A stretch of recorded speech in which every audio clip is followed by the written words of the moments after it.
Excellencies, distinguished guests, delegates, ladies and gentlemen, I would like to call this meeting to order. Good morning, good afternoon, good evening.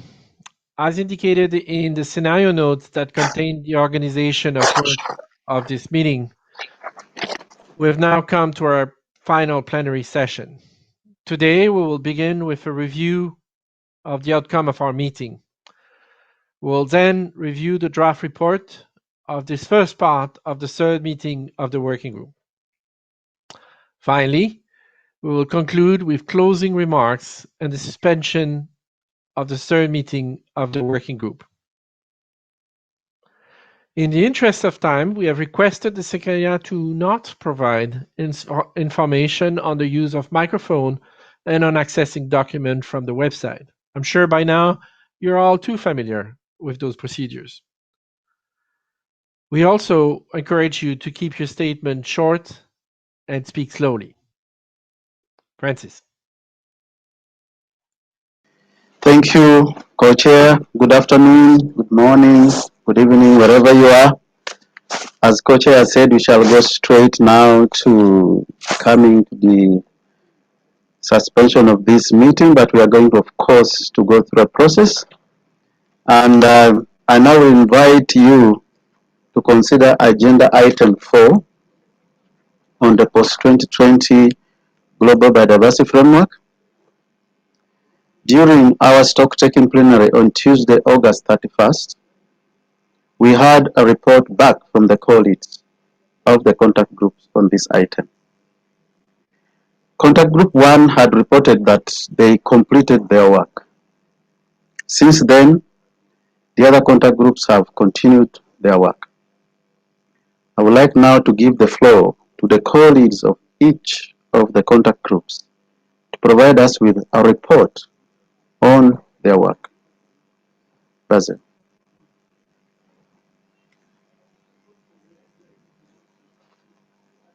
Focusing on target 1 to 8, reducing threats to biodiversity. Contact group was chaired by co-leads Ms. Teona Karchava of Georgia and Mr. Alfred Oteng-Yeboah of Ghana. I will now give the floor to Teona or Alfred. I hope you're both online. Please go ahead.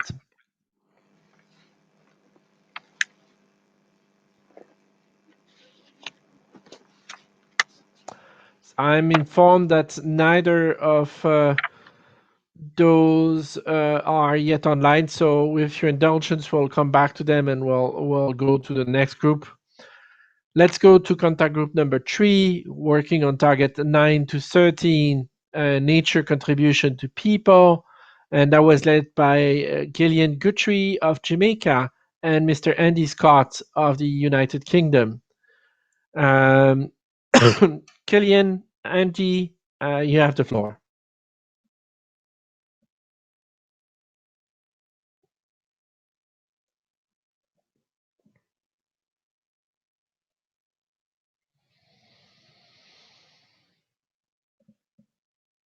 I see the microphone of the UK is up, so if they can be given the floor.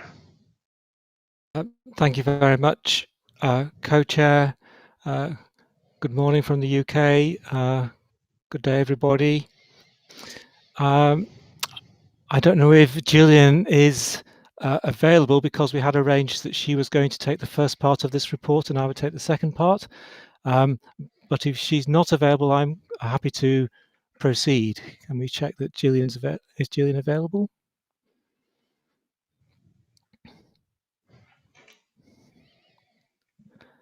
In which case, then I'll go ahead. So thank you, Co-Chair. Our contact group met twice during the session, on the 1st of September from 11 to 2, and on the 2nd of September from 9 to 11:30. Similar to the other contact groups, the first draft of the Global Biodiversity Framework was a starting point for discussion. Prior to the sessions, we requested textual submissions from parties on the targets under this section. And then during the sessions, we were able to focus on hearing the rationale for those submission for those particular texts by the parties and observers. We feel this approach for reviewing the inputs was particularly effective in making progress in limited time we had available. We were able to make progress in terms of better understanding the different viewpoints of parties, and there was general support for having this group of targets, focusing on the objectives of the convention relating to sustainable use of biodiversity and access and benefit sharing, as well as other benefits to society.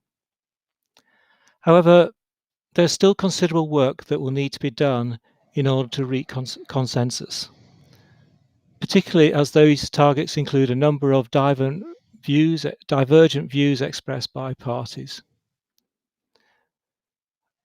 We have prepared a report on this session which provides more information, and the report has 3 sections: a summary report of views expressed during the session, which has been compiled by myself and Gillian, a composite text which brings together all the textual changes from parties into a single proposal, or in some cases a single proposal with 1 or 2 alternatives. And we've done our best to ensure that all wording changes which were proposed by parties or which were proposed by observers and supported by parties is presented verbatim in the composite text. We also compiled a list of all the textual submissions from the parties and non-parties and from observers when supported by a party. And the compiled list aims to provide an exact copy of the textual submissions received.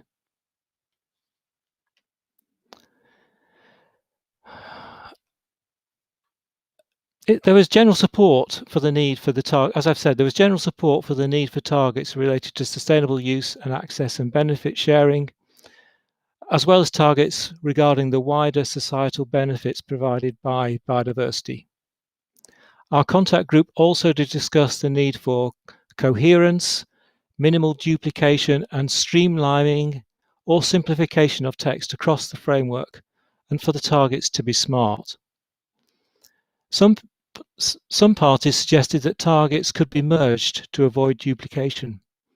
There was some discussion of terminology and concepts relevant to the convention, and also on the availability and suitability of indicators.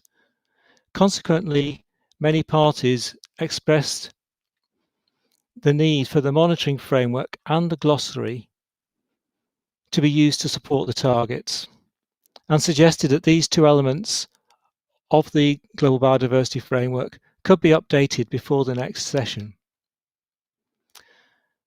Some parties also noted that further consideration should be given across these targets and the framework as a whole to issues of health and zoonotic diseases, and equity for Indigenous peoples and local communities, women, youth, and most vulnerable people across generations.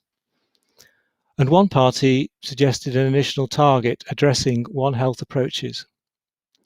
Furthermore, a few parties proposed that additional targets on ABS should be included in the framework.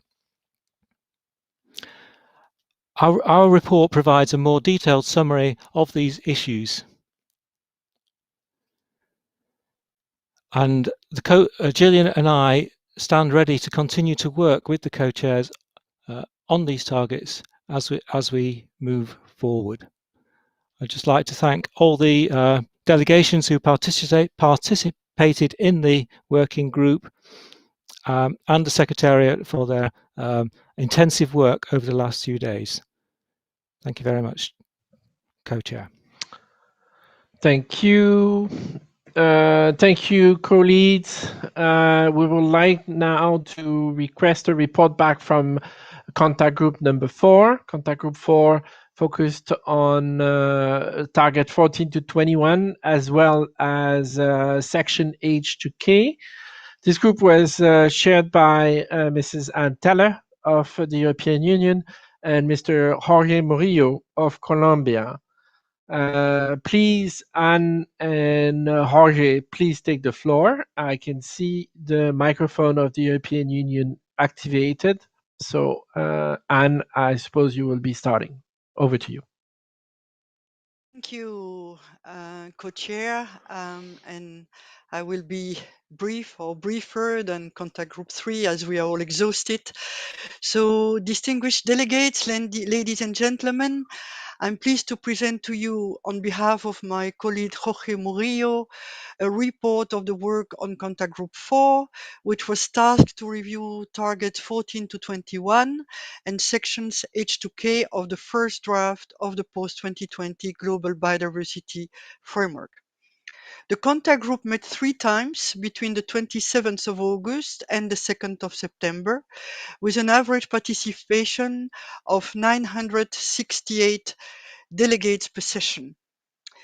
Mr. Co-Chairs, since our last progress report to plenary on Tuesday, 31st of August, the contact group met one last time to complete discussions on targets 17 to 21.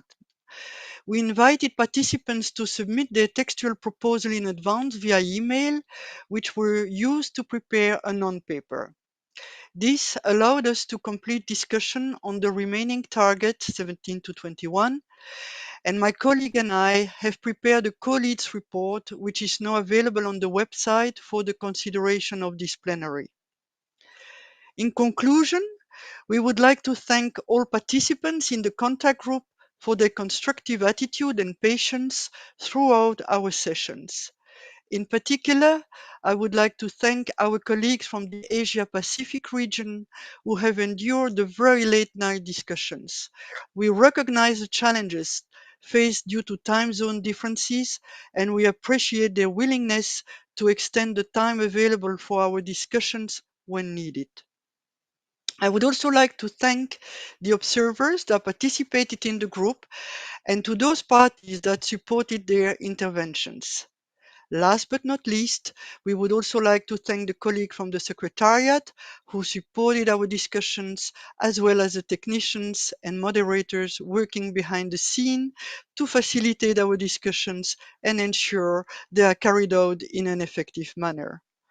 These are not normal times, and we have had to get used to different ways of working, learning by doing. Despite these challenges, we believe that we accomplished a lot and that we have taken another important step towards a post-2020 global biodiversity framework. Thank you, Mr. Chair. Thank you, European Union. Colleagues, I'm informed that we need a little bit more time for contact group 2. So with your indulgence, I would recommend that we go forward with the remainder item on 4 on the GBF, then move to 5, and then come back to 2 later. So Francis, I'm going to give the floor back to you. Thank you, co-chair. Dear delegates, and thank you, Anne, for giving us that report. Thanks a lot. Definitely, we do appreciate the hard work that you and your colleague went through, and everybody was working on that item. Now, dear colleagues, on Tuesday, the plenary had some preliminary views on the draft elements of a possible decision operationalizing the post-2020 Global Biodiversity Framework, which is appended to the annex to document CBD/WG 2020/3/3. And as noted at that time, and also as reflected in the scenario note, we will continue discussion on this matter at the resumed meeting. Colleagues, thank you for your valuable inputs on this item.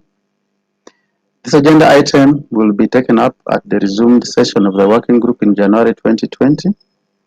All the valuable interventions made during this week will be captured in the report of this meeting and will be used during the meeting in January. Thank you for your hard work. My co-chair and I greatly appreciate your active participation in this agenda item. Dear colleagues, I now will invite us to look at agenda item 5 on digital sequence information. During our stock-taking plenary, we had a report back from the co-leads of the contact group on this item. We would like now to request the co-leads of the contact group 5, which is under item 5, to report back on the agreed decision about informal co-chairs advisory group to the co-chairs themselves. I would like to again clarify that. We would like to request the co-leads to report back on the bureau decision about the informal co-chairs advisory group that is expected to do some work for the co-chairs. This advisory group is being chaired by the co-leads, Ms. Leticia from South Africa and Gaut Hansen from Norway. I would like now to give the floor to, I can see Norway, maybe that is Hansen. Gaut, you have the floor. Thank you, co-chair. So during the last 3 sessions last week, the contact group on agenda item 5 on DSI met under the leadership of Ms. Leticia Mulumuni of South Africa and myself, Mr. Gaut Hansen of Norway. The mandate of the contact group was to develop a draft recommendation on how to consider DSI in the context of the Post-2020 Global Biodiversity Framework. During the stocktake plenary on Tuesday, August 31st, we provided a detailed report on the work carried out by the contact group, as the group had already finished its work by that time. This report is already reflected in the draft report of the meeting. Today, we'll thus simply provide an update to complement our report given on Tuesday. We would like to update the working group at this point and reiterate that we have completed our mandate and have prepared the following outcomes.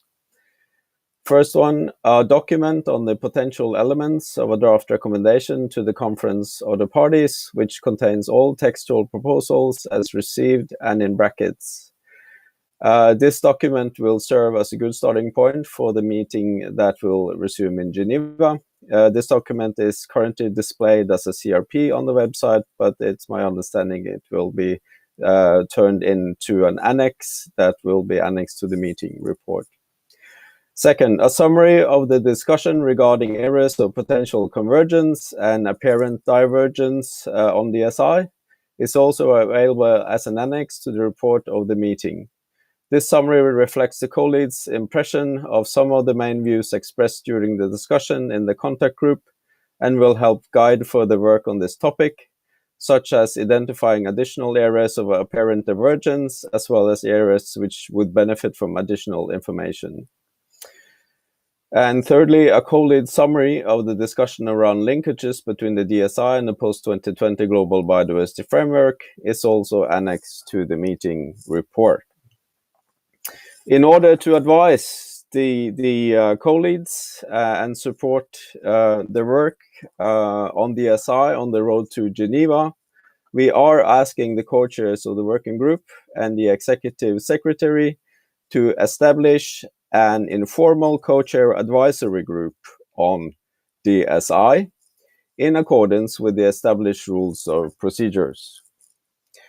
Once more, we would like to thank you co-chairs and the Bureau for the trust and confidence that you accorded us, the parties for the warm spirit of cooperation, respect and earnest exploration of views, positions and interest on the issue of DSI, and finally the Secretariat staff for the dedicated support and commitment with which they've assisted us. May the road to Geneva and beyond be positively blessed and allow us all to find one another and bring this exciting journey to a positive conclusion later at COP15. Thank you, co-chairs.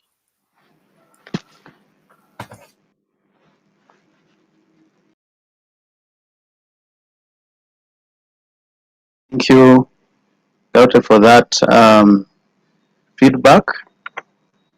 Dear delegates, I trust that there is broad support for the friends of for the advisory group which we are talking about.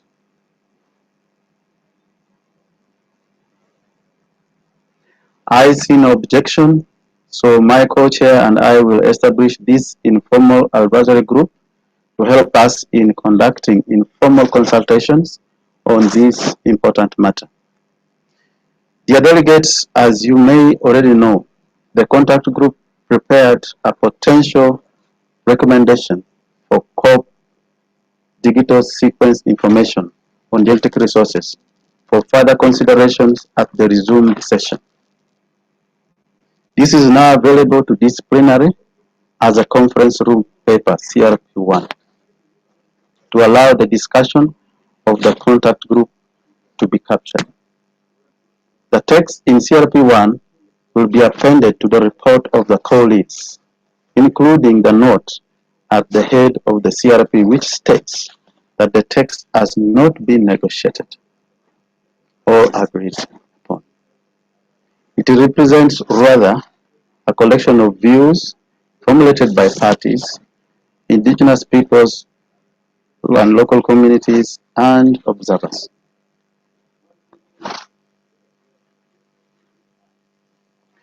Colleagues, thank you for your valuable input on this item. We now move to the next agenda item. Francis, over to you. Yes, over to you, Basil. Francis, thank you very much. Regarding the report from contact group number 2, what we are, they have completed their work. We're having trouble locating Teona, but we have I think there is one point that we want to be clear on is, as you remember, this was one of the first contact group and we've been evolving the methodology. So therefore, we have not gathered input on goal A the same way that we've gathered on all the other targets and goals. And we're going to be requiring delegates to send to the Secretariat their input before September the 8th on goal A, so that we are able to have the same information. And Francis just wanted to clarify that the document done under contact group 5 is a collection of the views and will be appended to the co-lead report. It is not, I repeat, not a conference room paper. So this complete what we wanted to say on those two agenda items, but I'll turn to the Secretariat first to see if we forgot anything. Thank you. I just wanted to add that Contact Group 2 did finish its work. And I know, as Basil said, that the co-leads are unable to join. However, their report is appended to the paper, to the report of this meeting. Also, just finally, that as Basil said, for Contact Group 1, please do send your goals, goal 1, goal A as soon as possible and by September the 8th, since we were unable to capture everything. And for the other co-leads papers, please please send us, review your own submissions and send us any changes or anywhere where we've gone wrong by September 8th also. Thank you. Thank you, Chair. Thank you. Back to you, Francis. Yeah. Thank you, Co-Chair. I think before we proceed, do you have any other additional information on the other co-leads we haven't had feedback from. We were expecting to receive report from contact group 1. Do we have any? That is Tiona.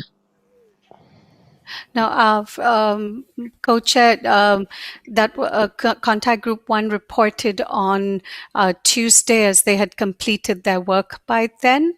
And contact group 2, the co-chairs have been unable to join, so but they completed their work, and their report will be appended to the report of the meeting. So maybe we can carry on to the next Thank you. item. Thank you. Thank you, Secretariat.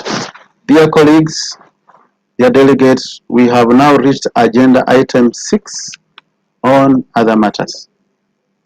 In a moment, I will open the floor to parties for any other matters to be raised. I now open the floor to parties for any other matters that they may wish to raise.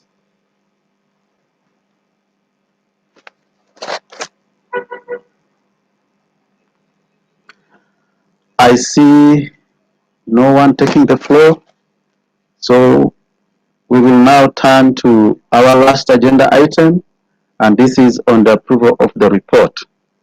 And I will hand over to you, Co-Chair Basil. Thank you, Francis.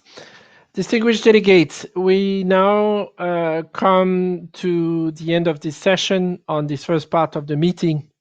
As noted in the scenario note, we have now come to our final session before suspending the third meeting, the first part of the third meeting of the open-ended working group. We'll now review the report of this part of the third meeting.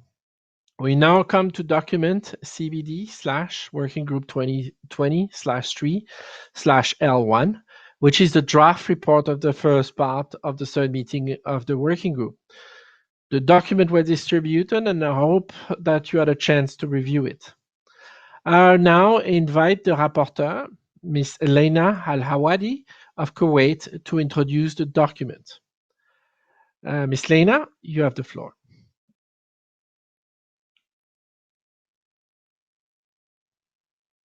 شكرا سيد الرئيس. اسمحوا لي في البداية. Thank you, Mr. Chair. Let me remind the dear delegates and participants how we prepared the report of this document, which was rather different than the other meetings. And since this is our last meeting, we will work hard to approve the report of the first part of the meeting. It was done with the help of the Secretariat, and its procedure mainly, it points to the opening of the meeting, to the items that have been addressed, and suspending the meeting. It also reports to the parties and observers who gave interventions as per the customary style. We have also observed that the discussions will be resumed in the resumed in-person session, and any final results will be postponed until such time. The report also points out to any procedure matters that would be referred to the Secretariat in accordance with the current recommendations and to prepare for the conference of the parties. I have examined the report. There is difficulty in the quality of sound of the speaker, so the interpreter apologizes. There are possible changes in the final report. Thank you, Mr. Chair. Shukran, Ms. Laina Al-Hawadi, for your presentation. I now propose that we review the report section by section. Let's move to the first section, which is here. Any comment on introduction?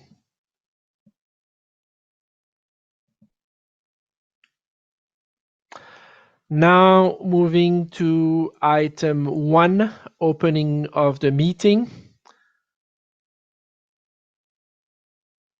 Is there any comment on item 1, opening of the meeting?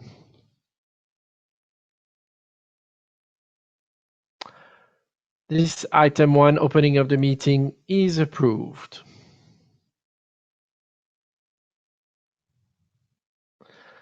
Item 2, organization of the work.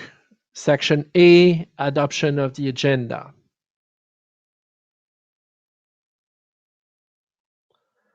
Section A is approved. Section B on organization of the work. Argentina, please, you have the floor. Thank you, co-chair, and good time of the day to all the colleagues. I have a question in paragraph 14, almost the last line.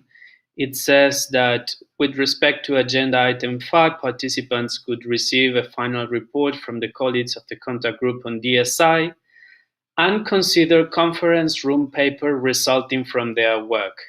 My understanding is that this has changed, so maybe an addition would be needed there, because if not, then it's not easy to understand what happened with that conference room paper. So my suggestion would be to finish that sentence after contact group on DSI on genetic resources, stop, and then continue with that final outcome would also be appended to the report, etc. Thank you. Thank you, Argentina. Yes, it makes eminent sense, and that would be consistent with what we said earlier. So that change will be made. Any other comment? I see none. Section B is agreed. Now moving to item 3, progress in the second meeting of the working group. Any comment?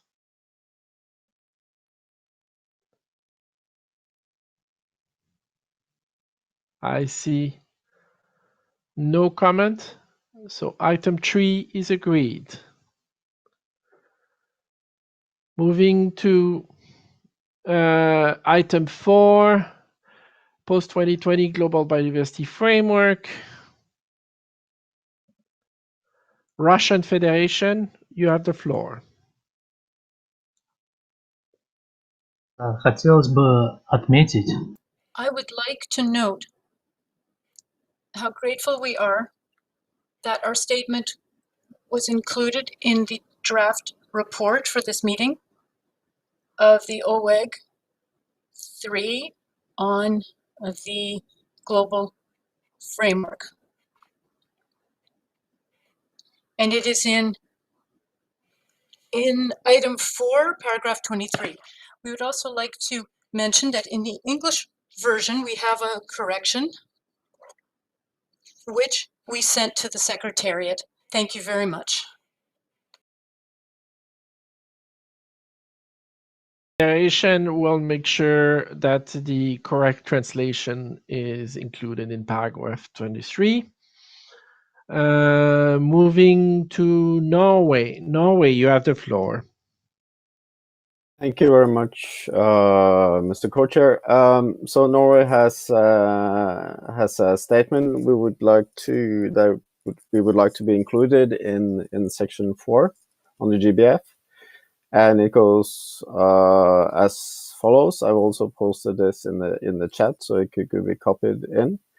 Norway wants to underline the importance that the implementation mechanism is to be treated as an integral part of the GBF. Also, we want to point out the crucial interplay between the NBSAPs and the global biodiversity stocktake, and that parties should be expected to progressively increase their contributions in meeting the goals and targets of the GBF. And we ask for that to be included in the meeting report. Thank you very much. Thank you, Norway. I assume this statement that you made at that time, and that was a mistake. I see Argentina followed by South Africa. Argentina, you have the floor. And this is a minor adjustment in paragraph 35. It should also state that there was a statement made by Argentina when we discussed the draft elements for a possible decision on the GBF. And currently on paragraph 35, the name of my country is not listed. Thank you. South Africa.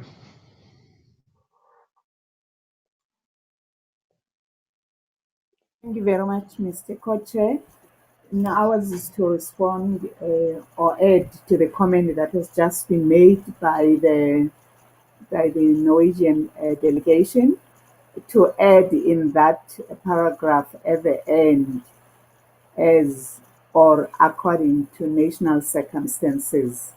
We are making this addition because when this was raised and discussed, there were issues of national sovereignty in the issue of setting up targets and ratcheting them to meet the outcomes of the GBF. Therefore, it can help us as developing countries in particular if we add to that statement according to national circumstances. Thank you very much. South Africa, I understand what you're trying to say. This is a report and difficult to edit the statement made by a different party. So I'll ask you to confirm whether you made that statement as part of the discussion at that time, and then it would be captured as your statement.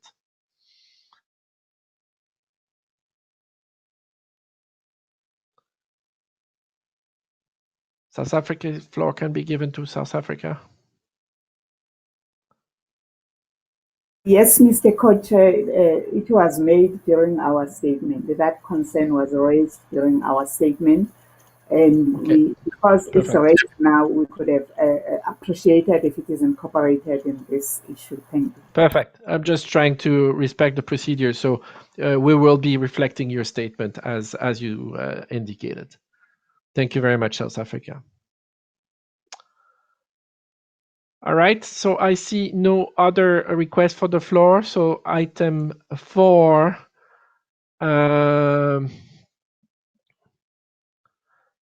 item 4 is agreed. Moving to item 5 on digital sequence information.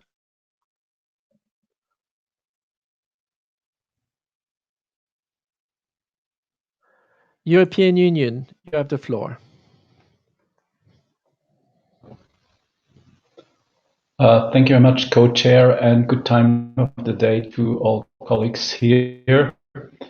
On behalf of the European Union's member states, I would like to make 2 comments on this section of the report.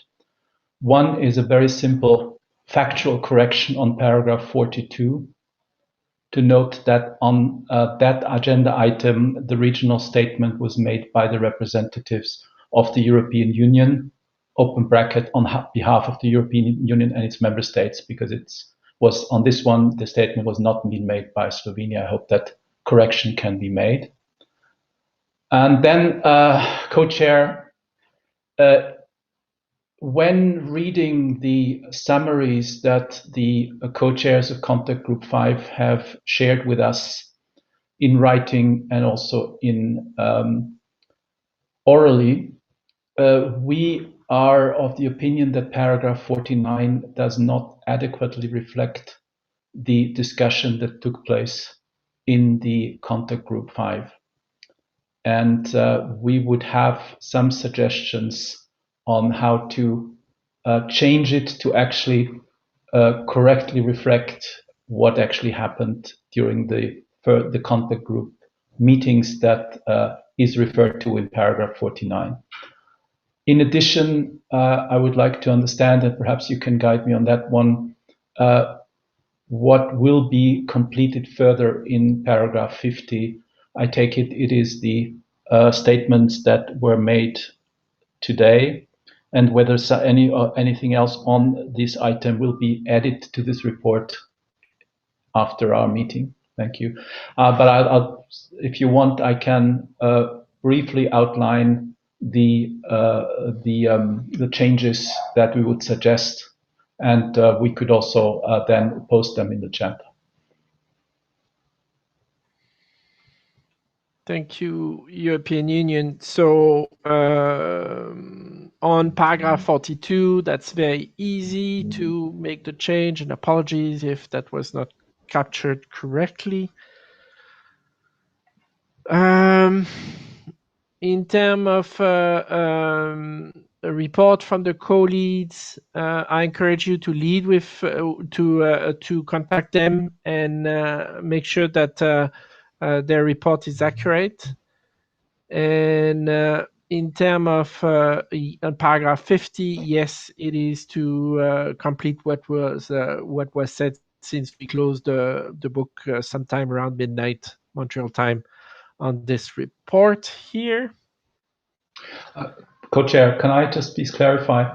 We Please. do not have an issue with the documents that have been posted on the website by the co-leads of the contact group. The problem we have is with paragraph 49 of the report. So we have no comments to the document so that have been posted. Please outline, if you could outline your comments on 49, that would be useful. Okay, thank you very much, co-chair. In the second sentence of paragraph 49, in order to be correct and precise on what we did, the language of the second sentence would read, in the contact group, parties and observers had submitted views on potential elements, and then it goes on until conference of the parties. And that is the change that we would do in this sentence. Okay. The next sentence would read, based on the views and elements submitted, the co-leads had identified areas of potential convergence and apparent divergence on DSI, which are contained in a summary prepared by the co-leads. I think this is to be very precise that this summary is not a summary of the group, but I think we all agreed the summary of divergence and convergence is owned by the co-leads and not discussed, negotiated, or agreed. Okay. I think then, yeah, sorry, just to finish off. Yep. I think that, no, sorry, that's all I wanted to suggest, sorry. Thank you. Would it be possible for you to post that in the chat, because the document is being updated as we go? And in the meantime, I will do my best. Thank you. Okay. And in the meantime, I'll ask if there is any objection to the suggestion from the European Union.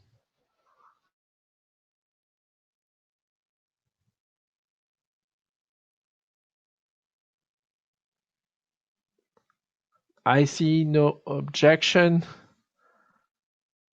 So therefore,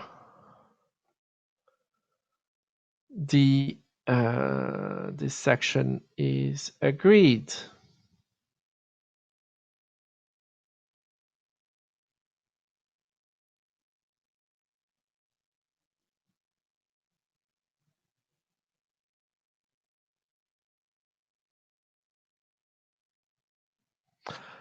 I realized that I forgot to make some comments on item 4 on the various reports, and I will make those now because I think they're still very useful for you to know them. So apologies for not following very closely the order.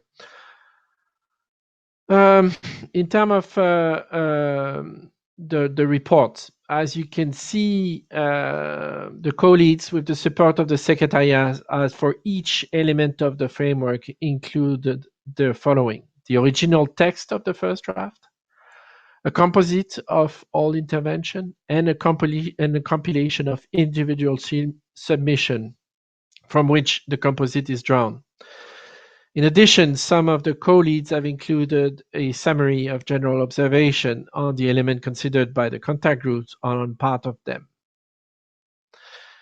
This has been a quite extensive exercise, and the text you see may not be in perfect form. Please note that the Secretariat and the co-lead will be harmonizing the formats and edit for grammar and consistency. They will also check that the composite reflect all submission as far as it can be done. Delegates are therefore invited to review the submission of their own party organization and, if necessary, provide any correction by Wednesday, September the 8th. I repeat, Wednesday, September the 8th. We're also aware that the compilation of submission is not complete for Goal A. That's in Contact Group 1. This is because working modality has been evolved through our meeting, and we did not request that for Goal A. For Goal A, please, I repeat, and I've said that earlier, send your suggestion by September 8th.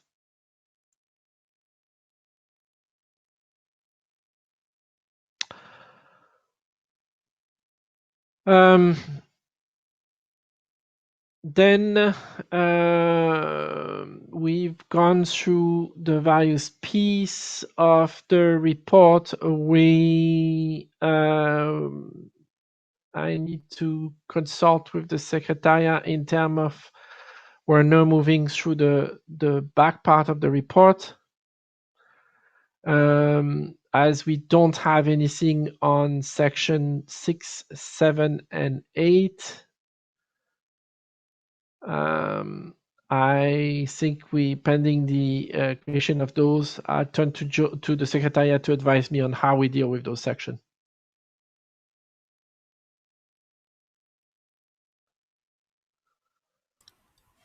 I think we just do the agreement because as the rapporteur has already said, these parts with support from her, we will add and complete all of this later, as is usual practice.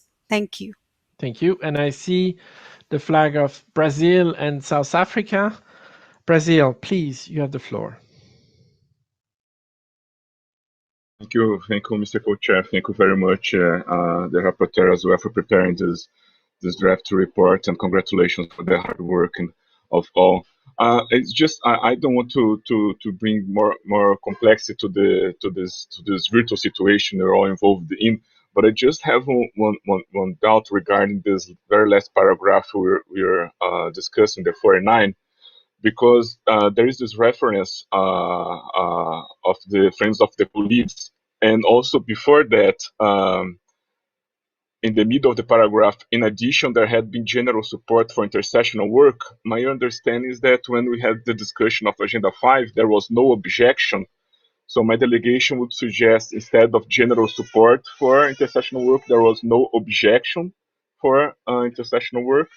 And that would be a concrete suggestion to the test. But in the last sentence of this paragraph, I'm confused, because if you continue to have this test as it stands, it seems that nothing will happen until our plenary in January. And I don't think that's what we really need to do. I don't have a concrete proposal here, but maybe I think that the test should reflect that it will not be on the next plan, that we report back to the working group. I apologize for not having a concrete words, but I think that the next panel is not the correct way of what we're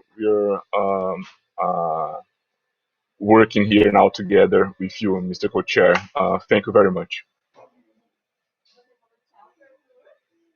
on your first point, the report we got from the co-leads is that there was general support. So I hear you, but I'm a bit reluctant.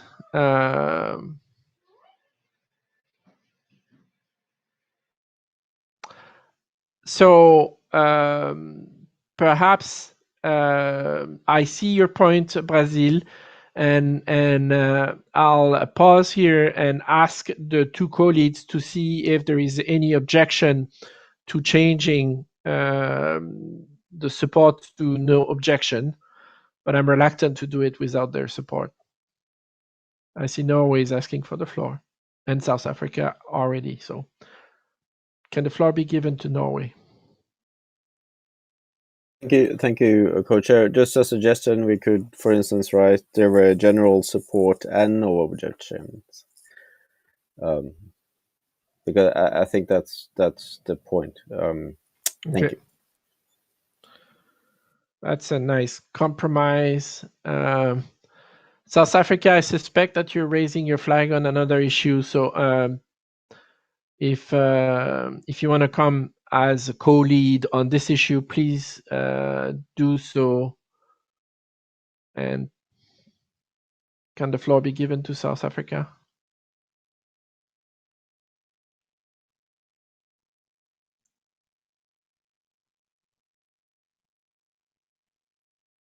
South Africa, I see your microphone and camera working from my hand. Thank you. Okay, it actually takes some time to connect me. Thank you very much, Mr. Co-Chair. I raised my hand on another matter because we have an announcement to make that is linked to agenda item 5 on DSI, and would like to find out if this is the right time to do it, or you will give us an opportunity to do so. Count on me. We'll give you the floor back, but let's resolve that issue. Thank you. So so now the proposal is to say general supports and no objection. If I see any objection to that, seeing none, we'll go with that. And now we're gonna come back to Chair. We have Argentina raise their hand. Thank you. Argentina, please, you have the floor. Thank you, Co-Chair. Just a comment for consistency. As I understood, Francis, in the beginning of the meeting, referred to these Friends of the Colleagues now as an informal advisory group or something like that. I don't remember. I think that this wording should be changed in order to have the proper name of this group in this part of the report. Just to know that. Thank you. Yes, thank you, absolutely, and we're very lucky to have you, Argentina, keeping a good eye on those details, which I must admit I'm not very good at. So thank you very much. European Union, you have the floor.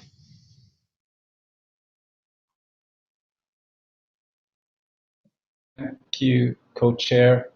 I hadn't commented on the last sentence of paragraph 49, as indeed I had understood that what is in the last part of this paragraph is what the co-chairs actually reported at that time. But I trusted that the final decision of the co-chairs with regard to establishment of the informal advisory group would actually be recorded in the report of the meeting in the appropriate way. And that was a little bit behind my question on paragraph 50. So I think that from our perspective, the last sentence of the paragraph actually says what had been discussed and proposed by the co-leads in the contact group and what they reported back to the plenary. But it is actually it actually would need a complement to say that what the co-chairs after consultation with the Bureau, actually decided. And I think that needs to be reflected in the report. Thank you. Thank you, European Union. You're absolutely correct, and that was the intent of paragraph 50, is to record what we've done this morning.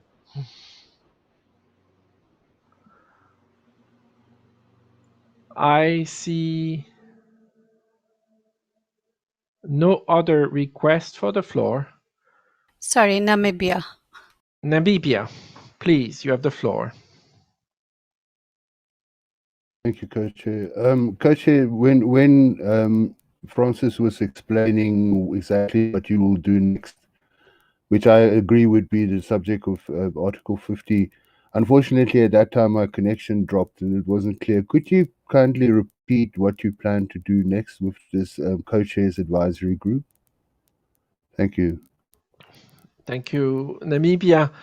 So we are establishing under the authority provided by 1434 decision 1434 a informal advisory group to the co-chairs, to us, using the term of reference that were circulated yesterday, I believe, or the day before.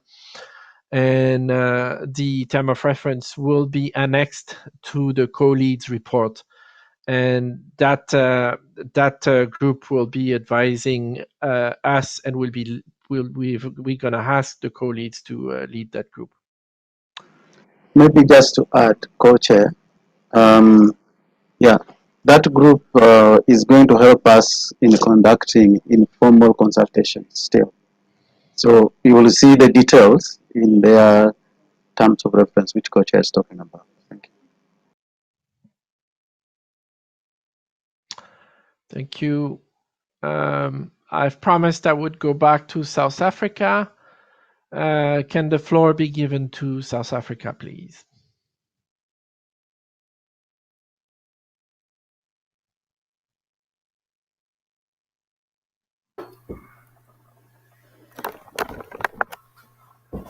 Thank you very much, Mr. Co-Chair.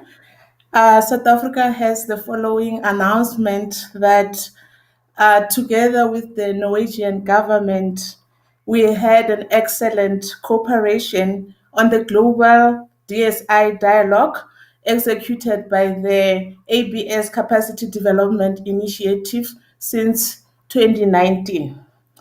Norway and South Africa are proud to announce that we stand ready to continue our cooperation and common efforts in the field of digital sequence information on genetic resources until COP15 to help advance the negotiations of this highly complex and important issue.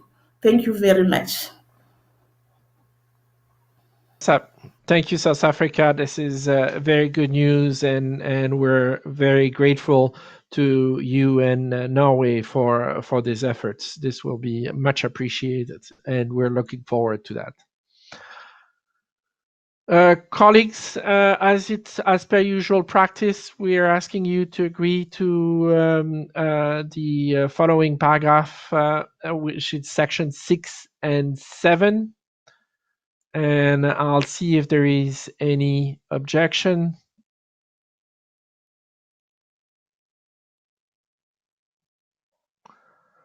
So with that, item 5, 6, and 7 are agreed.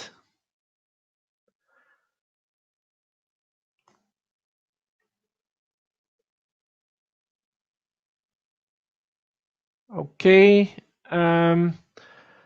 We're moving very fast, colleagues. Some of you have asked a few questions, and I've been asking about some information about the next phase of the meeting. As you know, our plan is to resume our meeting in Geneva, Switzerland, and we've asked Switzerland to provide us with an update about the upcoming second phase of the third meeting of the Open-Ended Working Group on the Post-2020 Global Biodiversity Framework. I would now like to give the floor to His Excellency Ambassador Franz Perez of Switzerland to address this meeting. Ambassador, you have the floor.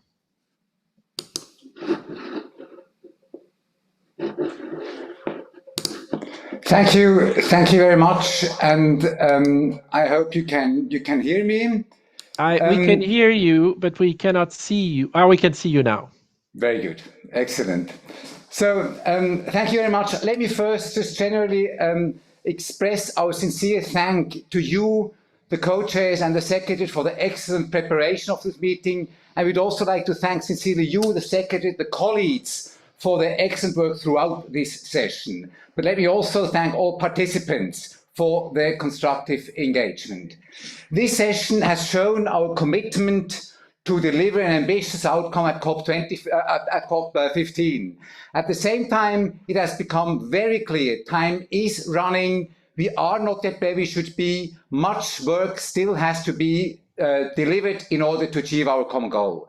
Thereby, it is utmost important that we do not reduce our ambition in the light of the short remaining time and of the COVID-related difficulties, but that we speed up our work and engagement and make most of the remaining time and the tools that are available, that we make most of that.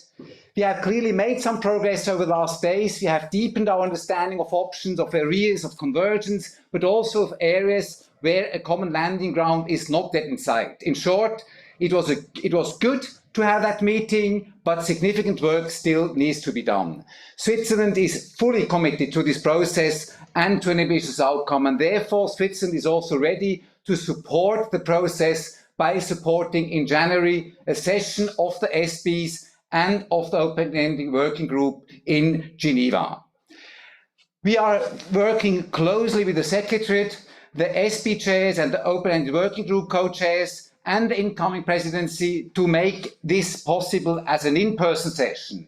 But we all know that in these times things can unexpectedly change. Let me give you some information about the current situation in Switzerland with regard to in-person meetings in Geneva and restrictions due to participation, to the pandemic. Various measures to limit the spread of the coronavirus are in place in Switzerland, such as wearing masks in public accessible indoor spaces. Regarding the entry into Switzerland, due to the epidemiological situation, entry into Switzerland can be subject to country-specific restrictions depending to the nationality and origin of the traveler.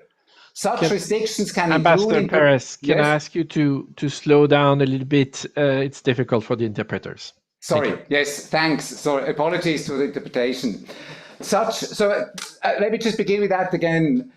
Regarding to the entry to Switzerland, due to the epidemiological situation, entry into Switzerland can be subject to country-specific restrictions, depending on the nationality and the origin of the traveler. Such restriction can include inter alia PCR tests and quarantine for travelers coming from countries or zones with variants of concern. But let me inform you, at this moment, no country or zone is listed as being of concern and falling under this restriction. The situation in Switzerland, like in most of the world, is fragile and can change over the coming months, hopefully for the better. As mentioned, we are working closely with the Secretariat and the open-ended working co-chairs and the incoming presidency to make the Geneva meeting possible as an in-person session. As indicated, we have to use all tools available to progress, including intersessional work, and most importantly, each of us has to think through the different options that were presented during this first part of the open-ended working group session. Each of us has to consider which could be a constructive way forward in the areas where further work is needed. Each of us has to develop new proposals that take on board the needs and concerns not only of all parties, but also of the biodiversity and the ecosystem as such. At the end, we must not land on the lowest common denominator, but at the highest possible common landing ground, which has to be sufficiently robust and ambitious to bring a real change to biodiversity loss. Intersessional work therefore includes for each of us internal work, but also reaching out to partners and working in informal settings. And in this light, I think the announcement by Norway and South Africa has to be most welcomed. If you use the next months efficiently and effectively, the in-person session in Geneva will be able to allow us to make the needed progress. I would like to thank all of you for your engagement, and I look forward to welcome you in Geneva early next year. Thank you very much.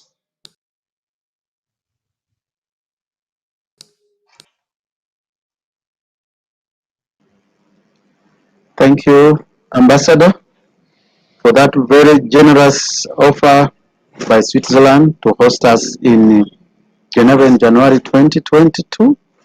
Of course, all of us, our hands, we are all praying that the situation of COVID will be as much as possible. No, at that time, I mean that the situation would not be as worrying as we continue to hear and see in the press. Dear delegates, I will now like to invite Dr. Hamdallah Zidane, the representative of the COP14 presidency, to provide some closing remarks. Dr. Hamdallah Zidane, you have the floor. Mr. Co-Chair, distinguished delegates, colleagues, ladies and gentlemen. As the representative of the current president of the Conference of the Parties, Egypt, it is an honor for me to address you at the close of the first part of the third meeting of the open-ended working group on the Post-2020 Global Biodiversity Framework. During the last 2 weeks, you have come together virtually to address the goals, targets, and elements needed to develop an ambitious and transformative post-2020 global biodiversity framework and help it maintain the global momentum towards the 15th meeting of the Conference of the Parties in Kunming. I would like to sincerely thank co-chairs of the working group who put before us the first draft of the post-2020 global framework for consideration. I would also like to thank all the members of the COP Bureau for their leadership in helping to deliver this impressive virtual session, and the Secretariat of the Convention for their hard work and tireless efforts. But above all, I would like to thank all delegates for their engagement in the discussions this week. It is indeed a good sign that we have such a broad and deep involvement of parties, indigenous peoples and local communities, and observers in the development of this framework. May I also offer my congratulations to the government of Colombia for its excellent biodiversity pre-COP event to promote ambition for the post-2020 global biodiversity framework. This innovative hybrid event clearly demonstrated the kind of bold and ambitious leadership we will need as we seek to transform our future. Distinguished delegates, the convention is at a decisive point in its history. And at this meeting, you have taken another crucial step forward in our journey to Kunming. There is, however, much more work to do to ensure that the 15th meeting of the Conference of the Parties will be the historic event that is needed. We will need to work together to advance the draft towards consensus. And we will need strong engagement and the support of political leaders to ensure that the framework provides the ambition that is needed to achieve the transformative changes required across economies and societies to halt and reverse biodiversity loss, and in turn, to help achieve the sustainable development goals. If we work together and with the full and active engagement of all stakeholders, the decisions taken at COP15 will have profound impacts for the next century and beyond. If the difficulties presented by the COVID-19 pandemic have taught us anything, we know now that through collaboration and multilateralism, urgent transformational change is indeed possible. Together, with sufficient dedication, we can change our relationship with nature and finally achieve the 2050 vision of living in harmony with nature. I thank you. Thank you very much, Dr. Hamdallah Zidane. May I offer my sincere thanks for the excellent leadership and guidance the government of Egypt has provided while serving as the COP14 presidency. I must say that perhaps when you, as the government of Egypt, was taking up this task in way back at COP14, I don't think we foresaw that your leadership will be under such, challenging moment like this, where you have had to conduct much of the business virtually. But I think you've done a very commendable job, and we thank you for that. Dear delegates, we would now like to invite the Executive Secretary, Ms. Elizabeth Maruma Murema, to address the meeting. Ms. Murema, you have the floor. Thank you very much, dear Co-Chair. Your Excellencies, distinguished delegates, colleagues, ladies and gentlemen. It is a great pleasure for me to be with you for this suspension of the first part of the third meeting of the open-ended working group on the post-2020 Global Biodiversity Framework.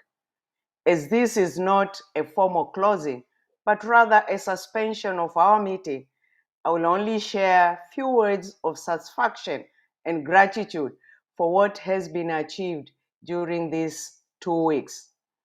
To do so, my sincere thanks to you all for your diligence, patience, and cooperative spirit.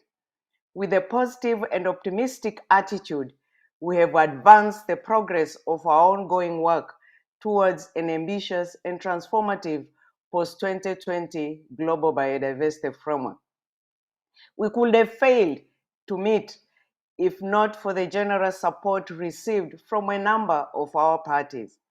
Our special thanks to the governments of Canada, Poland, and the United Kingdom for providing us with extra resources needed to cover the financial gap for our virtual meetings, including the possibility of effectively communicating with each other through the services of our interpreters. To them all, sincere thanks. We could have also missed the effective engagement of our key stakeholders, particularly from the developing countries and indigenous peoples and local communities. Delighted and sincere gratitude to the governments of Australia, Canada, Finland, Germany, New Zealand, Slovakia, Sweden, Switzerland, and the European Union for providing the desired resources to facilitate the effective participation. This support guaranteed an inclusive and equitable process, which is a critical factor in our success at this meeting. I will be amiss if I forget to congratulate the government of Colombia equally and sincerely for its successful organized biodiversity pre-COP event which promoted an ambition for the post-2020 Global Biodiversity Framework. The event brought together a full spectrum of actors we will need to craft a truly global agreement, including the heads of state and government, ministers, international organizations, multilateral banks, women, youth, indigenous peoples and local communities, and many others. Such vision and leadership are to be commended. To the dear co-chairs of our working group, Mr. Francis Ogwal of Uganda and Basil Van Havre of Canada, our sincere and profound thanks for your determination and persistence in steering this wagon for the development of the global biodiversity framework. You have guided our work with steadfast fortitude, and your commitment to openness and transparency has inspired us all. To the core bureau members, our sincere thanks for your patience, flexibility in providing guidance throughout the past days.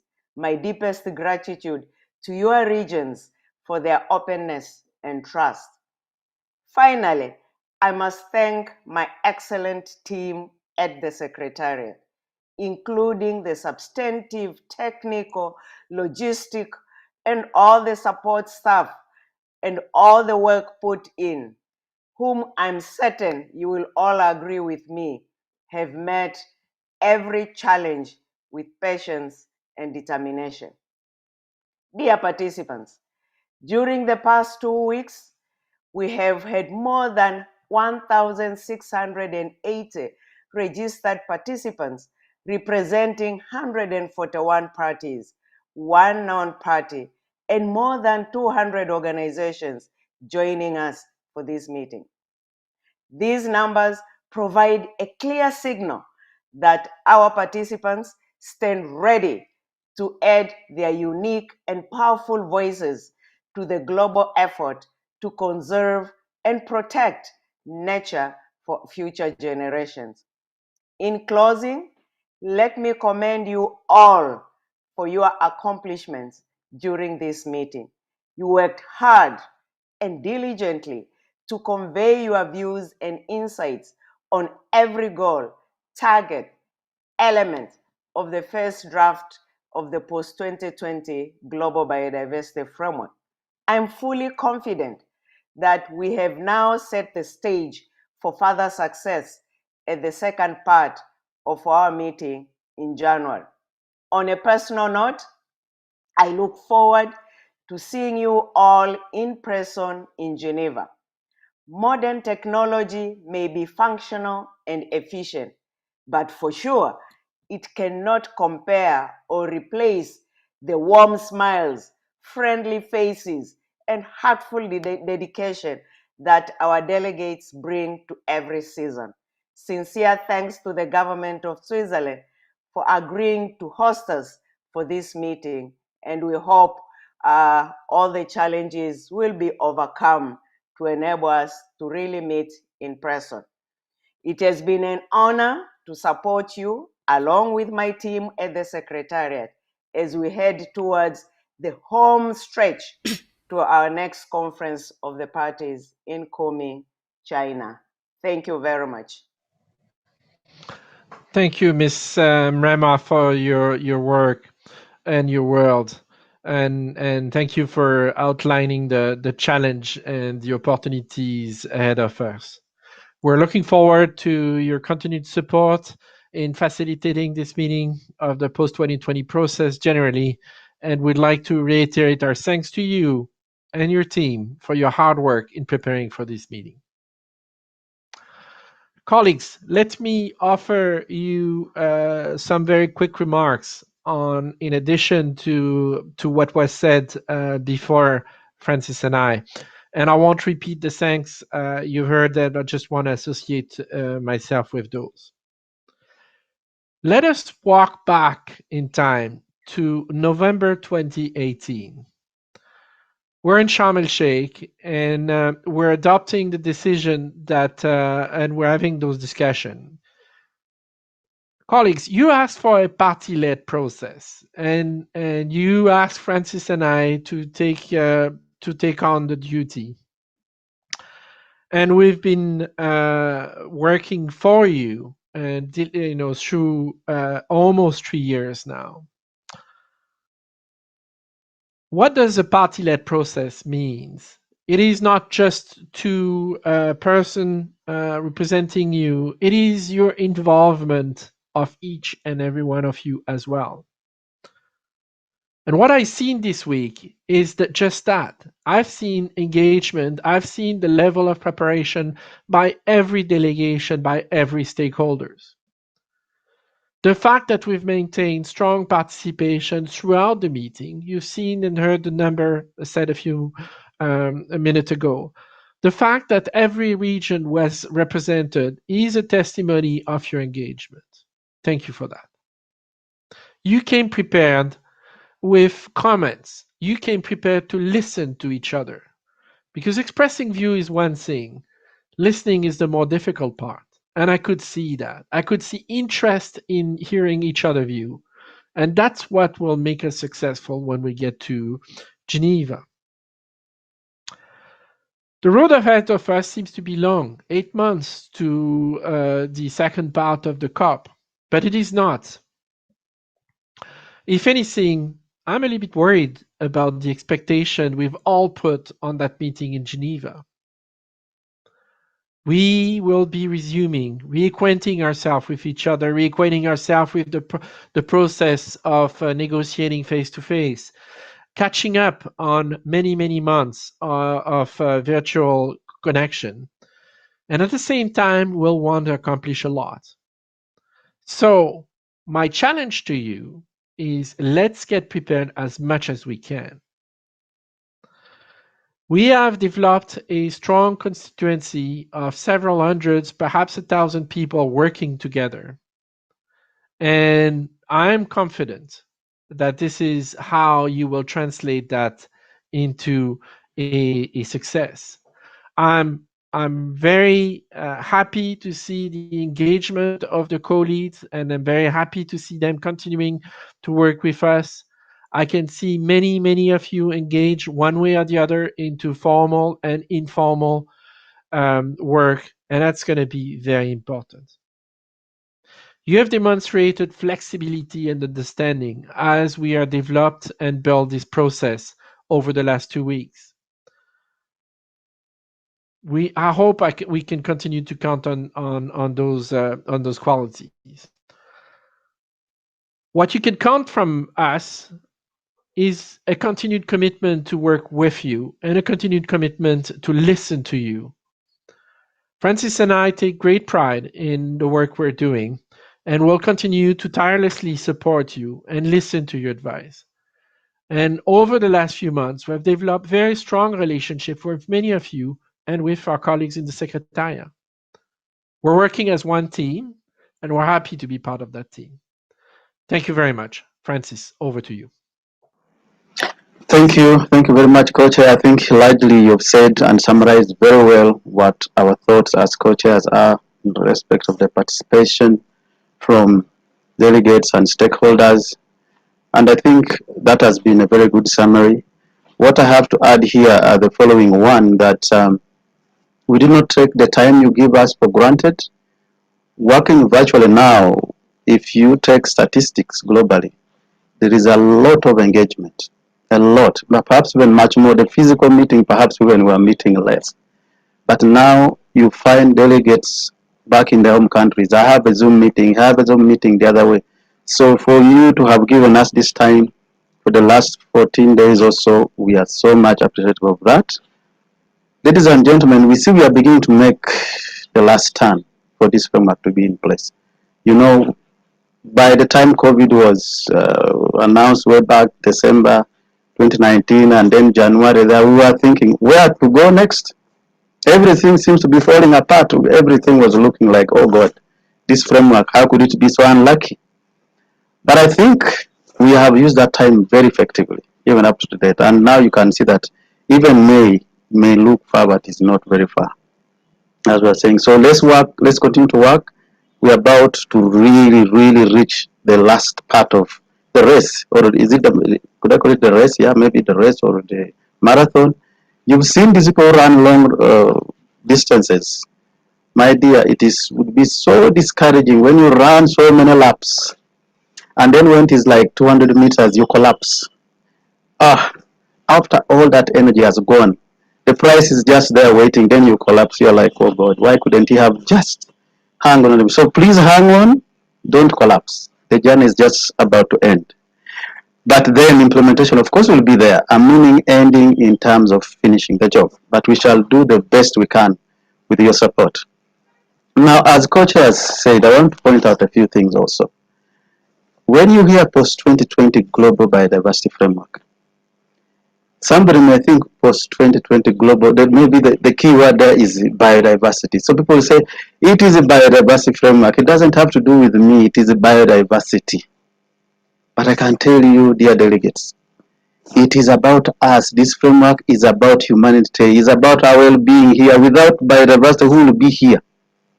So even if we are talking about a framework for biodiversity, it's just our framework as humanity. Because without biodiversity, we are not here. So why would you even think that this is a framework that people should not give attention to? Because it is about our survival here. So this is a very, very important framework, dear delegates. It's a very important one. But what surprises me most of the time is that even as biodiversity loss is continuing, biodiversity is being given what I would call a lip service, or it is a side event. People think there are other urgent issues more than biodiversity to look at, but you are depending on this resource to live. How could we begin looking at it as a side event when it is the very resource that will determine whether we are here or not? So I think really let's give this framework all the support it deserves, because it is for our own well-being. And I think we need to move away from the rhetorics. You will hear people lamenting so much about loss of biodiversity, but when it comes to action, when it comes to resources, when it comes to other things, then there's a break. And I ask myself, why the break when you've been telling us that there's a urgent need to address biodiversity loss? So please, as co-chairs, when this thing is done and you have adopted it, could we see it being implemented? That will comfort us as co-chairs that the time all of you have spent on this with us has not gone to vain. If it does, then you can imagine the next 10 years or so being wasted, like the other 20 or so years have been wasted. So for us to move away from the current business as usual, we therefore will need everybody to be on board, like the framework says it's for all of us. In fact, if everybody was to become conscious of what they do in the environment and do things responsibly, things will be okay. Why should it only be a few people to do things right? Let's all do the right thing. Now, before I end, I would like to reflect on two songs by the late Michael Jackson, and please just reflecting on them. I'm reflecting on the songs, not so much on the individual. One of them is called Man in the Mirror. Now, Man in the Mirror, you see people suffering. A lot of people are suffering globally. And in that song, Michael Jackson says, if you want to make the change, you look at yourself in the mirror and make that change. Now, if you want us to have a better biodiversity on this planet, go and even argue with yourself in the mirror today.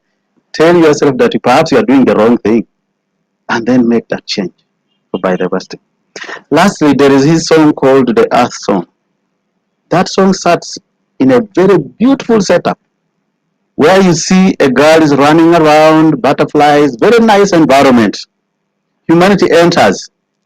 The place becomes total mess, total mess. No even anything left. And everybody who is still surviving there by accident are in dust. It is so windy, is everything. But when the song is concluding, we wake up to reality, work so hard, and you see the trees going back to what they were before. And then the environment goes back to what it was.